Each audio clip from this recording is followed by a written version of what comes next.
Assalamualaikum warahmatullahi wabarakatuh. Shalom, Om Swastiastu, Nama Budaya, salam kebajikan bagi kita semua. Baik, di sini kami kelompok 6 ingin membahas tentang subjek hukum internasional yang beranggotakan saya, R. Krisna Aditya Dharma dengan NIM 121000286. Selanjutnya dengan saya, Gaung Agung Rahmatullah, NIM 13121000112.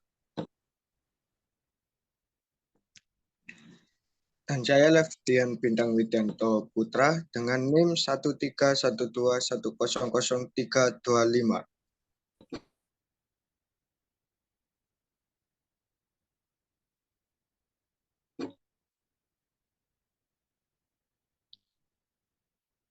Untuk suaranya Mas Vitalis belum kedengaran, bisa diulangi? Dengan saya nama Vitalis Badung dengan NIM 13121000210. Ya, dengan saya Marco Priandoyo dengan NIM 13121000247. Baik, di sini saya akan membahas tentang subjek hukum internasional. Bahwa harus kita ketahui dalam arti yang sebenarnya, subjek hukum internasional adalah pemegang segala hak dan kewajiban menurut hukum internasional. Kalau mau subjek hukum internasional, demikian dapat kita sebut sebagai subjek hukum internasional yang penuh. Negara merupakan subjek hukum internasional dalam arti ini.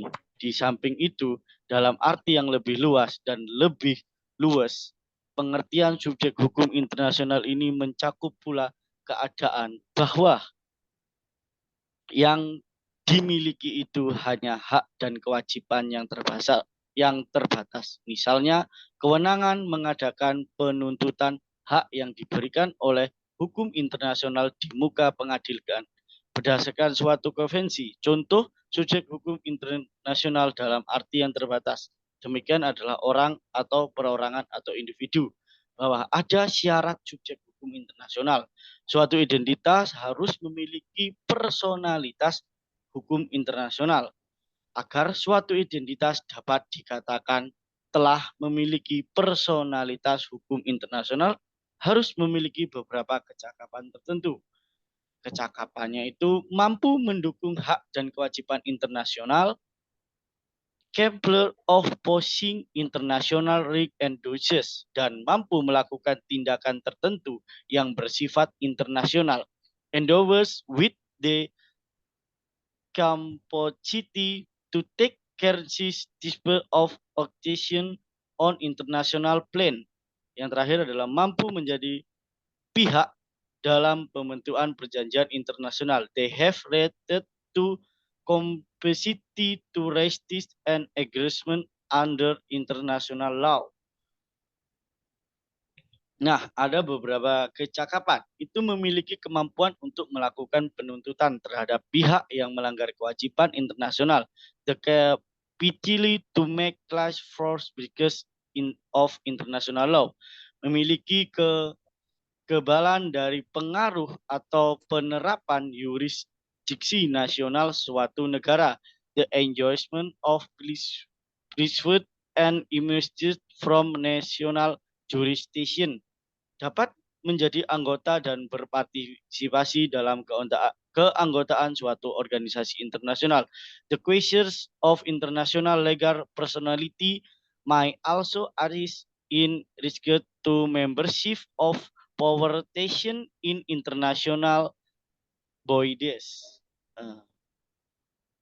Baik, dalam subjek hukum internasional ada jenis-jenis subjek hukum internasional.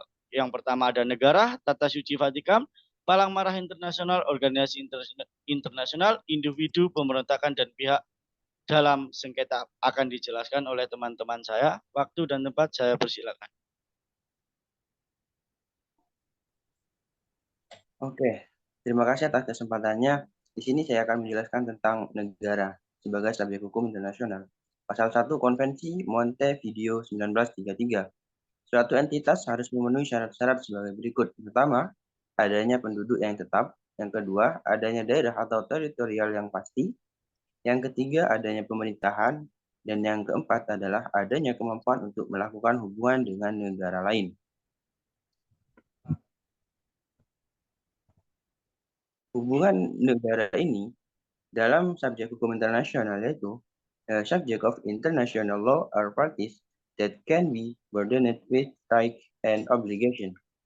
Regulated in international law, each of the international law subject has rights and obligation that are different from one another.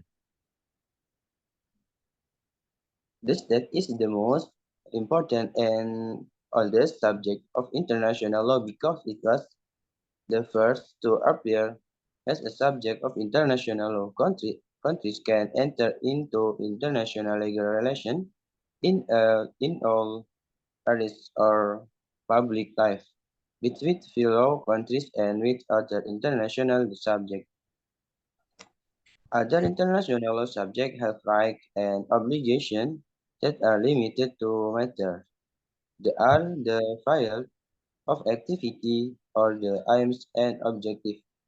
This position makes the state have a very dominant role as a subject of international law. Adapun terjemahan dari yang barusan saya paparkan adalah negara merupakan subjek hukum internasional yang paling utama dan berusia paling tua. Mengapa demikian? Karena yang pertama muncul sebagai subjek hukum internasional, itu adalah negara.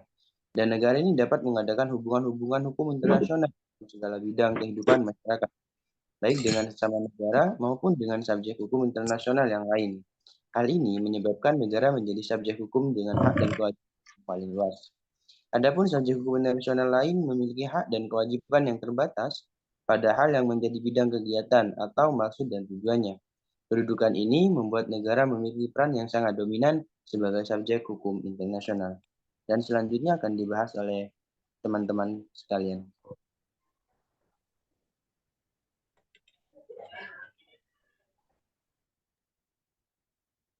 Baik, dilanjut oleh Mas Yusuf. Suaranya. Ya, saya akan menjelaskan bagian tata suci Vatikan yang menurut para pakar ialah subjek hukum internasional. Subjek hukum internasional dalam arti penuh dan sejajar kedudukannya dengan negara lain. Perjanjian Lateran pada tanggal 11 Februari 1929 antara Italia dan Tahta Suci yang isinya adalah mengembalikan sebidang tanah di Roma kepada Tahta Suci dan memungkinkan didirikannya negara Vatikan, dan berdasarkan perjanjian tersebut terlahirlah negara Tahta Suci. Vatikan dibentuk dan diakui sebagai subjek hukum internasional. Saat ini Tahta Suci memiliki perwakilan diplomatik di berbagai negara di dunia yang sejajar kedudukannya dengan perwakilan diplomatik negara-negara lain.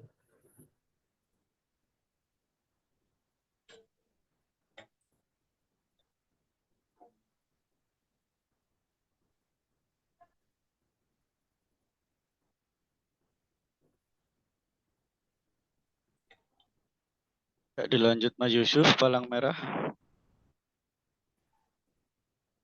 Dan saya akan menjelaskan subjek hukum palang merah internasional. Palang merah internasional adalah subjek hukum internasional yang bersifat terbatas, yang lahir karena sejarah, yang kemudian kedudukannya diperkuat dalam perjanjian-perjanjian dan konvensi-konvensi palang merah.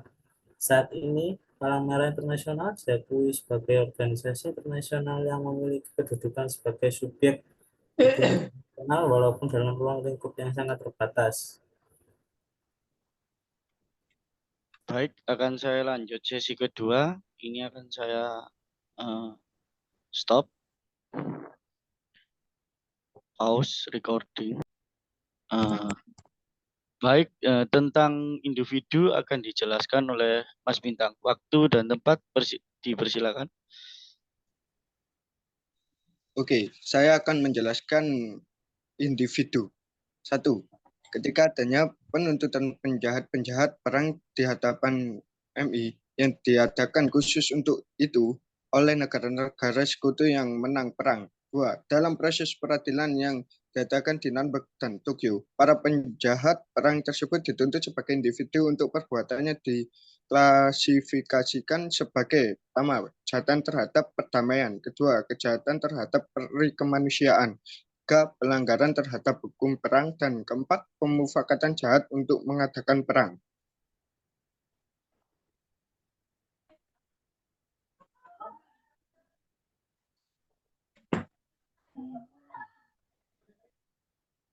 Tiga, dengan adanya peradilan Nanberg dan Tokyo tersebut, maka seorang dianggap langsung bertanggung jawab sebagai individu atas kejahatan perang yang dilakukannya. Dan saya akan menjelaskan sedikit dari materi tentang individu. Di atas telah dikemukakan bahwa menurut Carlsen bahwa hak dan kewajiban negara pada akhirnya individu yang merupakan rakyat dari negara tersebut yang akan melaksanakan kewajiban tersebut. Dalam praktik ternyata ada keputusan dari Mahkamah Internasional Permanen atau Permanent Court of International Justice tentang Danzig Railway Official Case, di mana keputusan mahkamah menetapkan bila suatu perjanjian penjamin hak individu. Hak tersebut harus diterima dan diakui. Dalam kasus ini, Polandia mengadakan perjanjian dengan Danzig tentang kondisi pegawai kereta api Danzig, di mana Polandia mengambil alih bahwa Polandia tidak mempunyai hak melakukan tindakan terhadap pegawai Danzig. Polandia mempertahankan bahwa perjanjian tersebut sebagai perjanjian internasional yang hanya mengadakan hubungan hak dan kewajiban antar para pihak.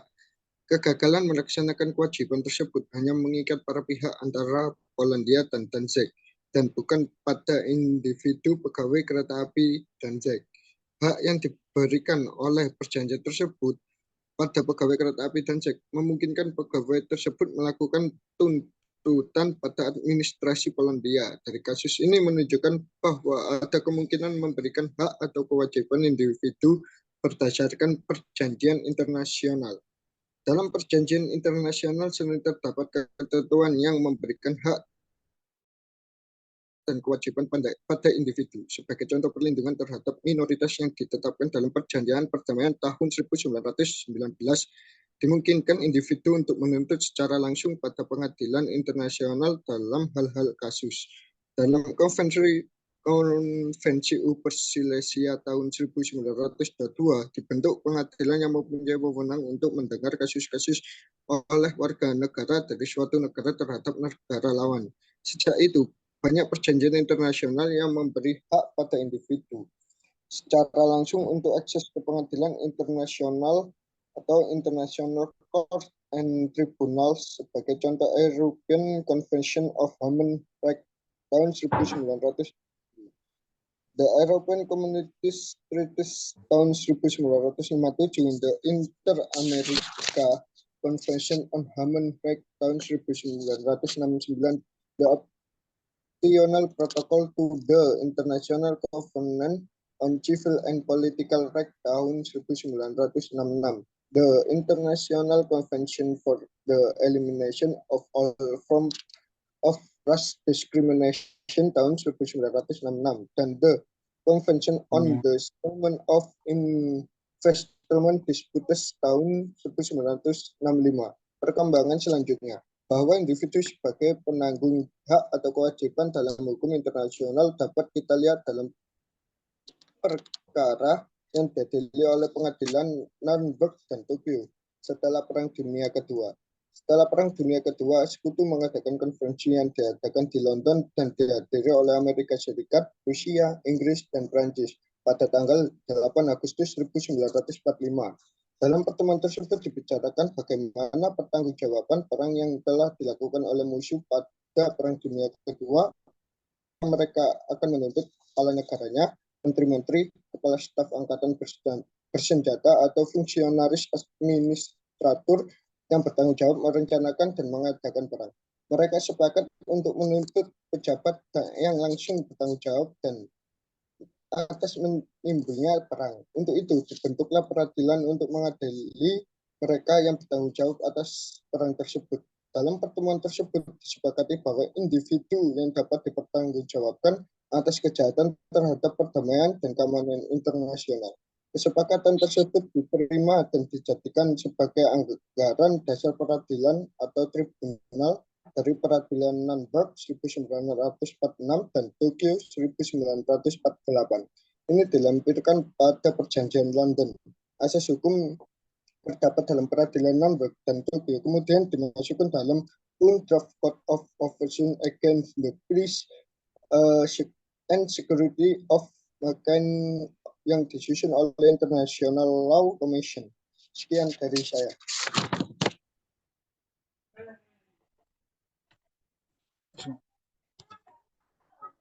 Baik, di sini akan dijelaskan lagi oleh Mas Vitalis Bandung tentang organisasi internasional. Waktu dan tempat dipersilakan.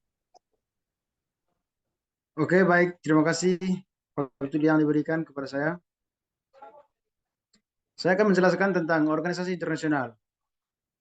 Yang pertama, organisasi internasional adalah baru diakui sebagai subjek hukum internasional setelah adanya advisory opinion yang diberikan oleh MI.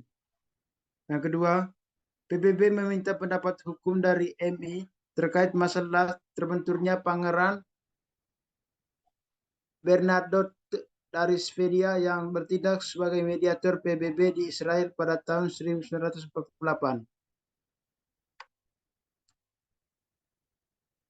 Organisasi internasional. Apakah PBB mempunyai kemampuan hukum untuk mengajukan klaim ganti rugi terhadap pemerintahan de jure atau de facto yang bertanggung jawab? MI secara tegas menyatakan bahwa organisasi internasional adalah subjek hukum internasional dan mampu mendukung hak-hak dan kewajiban internasional dan juga bahwa organisasi internasional memiliki kapasitas untuk mempertahankan hak-haknya dengan melakukan tuntutan internasional.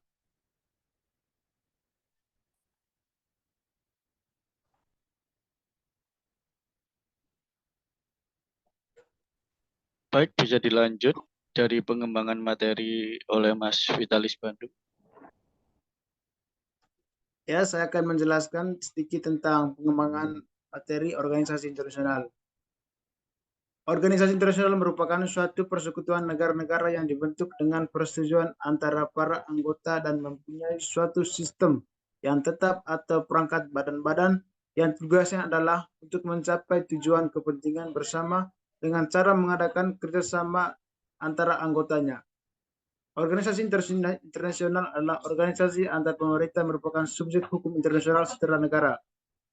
Negara-negara adalah sebagai subjek ahli hukum internasional yang mendirikan organisasi internasional. Walaupun organisasi ini baru lahir pada abad ke-19, akan tetapi perkembangannya sangat cepat setelah berakhirnya Perang Dunia Kedua. Fenomena ini berkembang bukan saja pada tingkat universal, tetapi juga pada tingkat-tingkat regional. Para ahli hukum masing-masing memberikan definisi yang berbeda mengenai organisasi internasional. Sunario Surikokusuma berpendapat bahwa organisasi internasional adalah suatu proses. Organisasi internasional juga menyangkut aspek-aspek perwakilan dari tingkat proses tersebut yang telah dicapai pada waktu tertentu. Organisasi internasional juga diperlukan. Terima kasih. Baik, dengan waktu selanjutnya akan saya berikan kepada Mas Gaung menjelaskan tentang pemberontakan dan pihak dalam sengketa.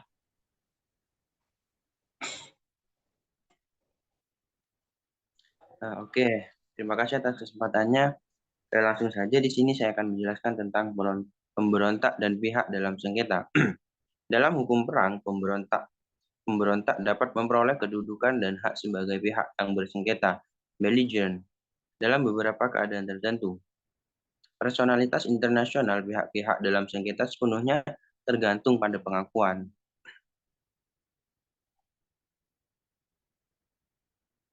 Selanjutnya, apakah ada slide lagi?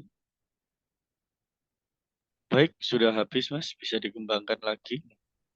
Jadi, izin untuk mengembangkan terkait dengan pemberontakan. Rebel atau dalam bahasa Indonesianya yaitu pemberontak. Rebel or so-called belligerent appear as a result of domestic problem of a suffering country. For example, an armed rebellion against the government that is carried out within a country. Although the settlement of this problem is a matter for the country concerned, the rebellion can develop and spread to other countries. Rebellion, which was originally a domestic problem, can also create international implications. Therefore, one of the attitudes that can be taken is to accept or acknowledge the existence of the rebels as individuals who stand alone, although this was to be seen as an unfairly act by the government of the country where the insurrection took place. With this recognition, the rebels are recognized as individuals or subjects of international law. Currently, recognition of the existence of rebels in a country is mostly done based on very subjective political interest and consideration. Adapun terjemahan dari yang saya paparkan barusan adalah tentang pemberontakan. Pemberontakan atau yang disebut kaum belligerent muncul sebagai akibat dari masalah dalam negeri suatu negara yang berdaulat tentunya. Misalnya saja, pemberontakan bersenjata terhadap pemerintah yang dilakukan di dalam suatu negara. Meski penyelesaian masalah ini menjadi urusan negara yang bersangkutan, namun pemberontakan tersebut dapat berkembang dan meluas ke negara-negara lain. Jadi, pemberontakan tersebut tidak hanya mencakup daerah itu sendiri, melainkan juga negara lain juga ikut berpartisipasi di dalamnya. Oleh karena itu, salah satu sikap yang dapat diambil adalah menerima atau mengakui eksistensi kaum pemberontak sebagai pribadi yang berdiri sendiri. Walaupun ini akan dipandang nantinya sebagai tindakan yang tidak bersahabat oleh pemerintah negara setempat terjadinya pemberontakan. Dengan pengakuan ini, kaum pemberontak diakui sebagai pribadi atau subjek hukum dari internasional itu sendiri. Saat ini, pengakuan atas eksistensi pemberontak dalam suatu negara lebih banyak dilakukan berdasarkan kepentingan dan pertimbangan politik yang sangat subjektif. Sekian paparan dari saya, kurang lebihnya saya mohon maaf. Terima kasih, saya kembalikan ke Mas Krisna. Baik, terima kasih. Thank you for to end the caption with discussion the subject of international law. The following is constitution as codified. We can no longer simply to say that international law only regulate relationship between states, and that state and the only subject international law on compulsory international law. The number of international law subjects who are not stick hand BS insured. Also looking at the substitute of the comparative international law more attention in spite to ring and interest of individual and regal relation the insurance not stick legal subject. All of there are many of the international community instead which in understand of product and the stages. Bahwa artinya dalam bahasa Indonesia saya akan menjelaskan bahwa untuk mengakhiri bab yang membahas tentang subjek hukum internasional ini dapat kiranya diambil kesimpulan sebagai berikut. Kita tidak dapat lagi begitu saja mengatakan bahwa subjek hukum internasional itu hanya mengatur hubungan antara negara-negara dan bahwa negara itu merupakan satu-satunya subjek hukum internasional. Dalam hukum internasional masa kini, jumlah subjek hukum internasional yang bukan negara telah kian bertambah. Juga melihat substansinya, hukum internasional masa kini makin banyak memperhatikan hak dan kepentingan orang, perorangan, dan mengatur hubungan hukum yang mencakup subjek hukum bukan negara. kesemuanya ini merupakan penjelmaan dari masyarakat internasional itu sendiri yang sedang mengalami suatu proses perkembangan dan perubahan. Namun betapapun juga perubahan yang sedang terjadi, kenyataannya masih menunjukkan bahwa konsumsi tradisional masih belum bisa dikesampingkan begitu saja. Bahwa hukum internasional itu sendiri untuk sebagai dasar masih mengatur hubungan antara negara dan munculnya individu dan satuan badan hukum lainnya, bukan negara sebagai subjek hukum internasional masih dapat dianggap sebagai suatu pengecualian. Jadi kita bisa menyimpulkan bahwa subjek hukum internasional itu bukan negara saja, tetapi individu juga bisa menjadi subjek dan sungai pun juga bisa menjadi subjek. Terima kasih, itulah paparan dari kami, kelompok 6. Apabila ada kesalahan kata, apabila pengucapan mohon maaf yang sebesar-besarnya. Saya akhiri. Wassalamualaikum warahmatullahi wabarakatuh. Shalom. Om Swastiastu, nama budaya, salam kebajikan bagi kita semua.